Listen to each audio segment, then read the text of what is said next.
Opposite ಇದ್ದರೆ ಹೇಗೆ sir Vijay ಅವ್ರಿಗೆ ಈಗ ಸಿ ಎಂ ಆಗಿರೋದಕ್ಕೆ? ನೋಡಿ, ಅವ್ರಿಗೆ ಪಾಲಿಸಿ ಇಲ್ಲ. ಅವ್ರಿಗೇನು ಒಂದು ಮನುಷ್ಯ ರಾಜ್ಯಕ್ಕೆ ಬಂದಿದ್ದಾನೆ, 200 ಕೋಟಿ ರೂಪಾಯಿ ಬಂಗ್ಲೆ,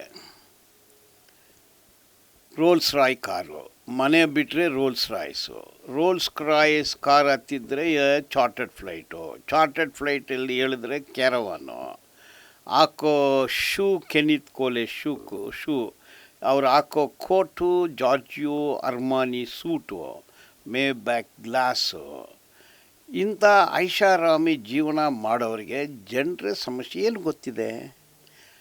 ಈಗ ಚಪ್ಪಲಿ ಯಾವನ ಹಾಕ್ತಾನೋ ಅವ್ನಿಗೆ ಗೊತ್ತಿದೆ ಅದು ಎಲ್ಲಿ ಕಚ್ಚುತ್ತೆ ಅಂದು, ಶೂ ಯಾವನ ಹಾಕ್ತಾನೋ ಅವ್ನಿಗೆ ಗೊತ್ತಿದೆ ಅದು ಎಲ್ಲಿ ಕಚ್ಚುತ್ತೆ ಅಂದು.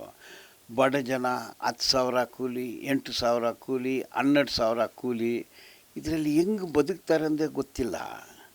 ಈಗ ಬಂದು ಜೋಸೆಫ್, ವಿಜಯ್, ಜಯಲಲಿತಾ, MGR ಏನು ಮಾಡಿದ್ರು ಅವರು?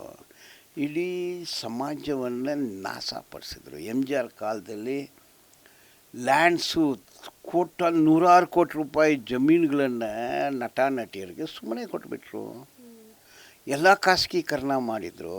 ಆಸ್ಪತ್ರೆ ಖಾಸಗೀಕರಣ ಆಯಿತು, ವಿದ್ಯಾಭ್ಯಾಸ ಖಾಸಗೀಕರಣ ಆಯಿತು, ಎಲ್ಲ ಫ್ಯಾಕ್ಟ್ರಿ ಮುಚ್ಚಿದ್ರು, ಕೆಲಸ ಇಲ್ಲ, ಊಟ ಇಲ್ಲದೆ ಸಾಯ್ತಾಯಿದ್ದಾರೆ, TB ಕಾಯಿಲೆದಲ್ಲಿ ಸಾಯ್ತಾಯಿದ್ದಾರೆ. ಹಾಸ್ಪಿಟ್ಲ್ ಇವ್ರಿಗೆ ಏನು ಗೊತ್ತಿರುತ್ತೆ ನಟ ನಟಿಯರಿಗೆ?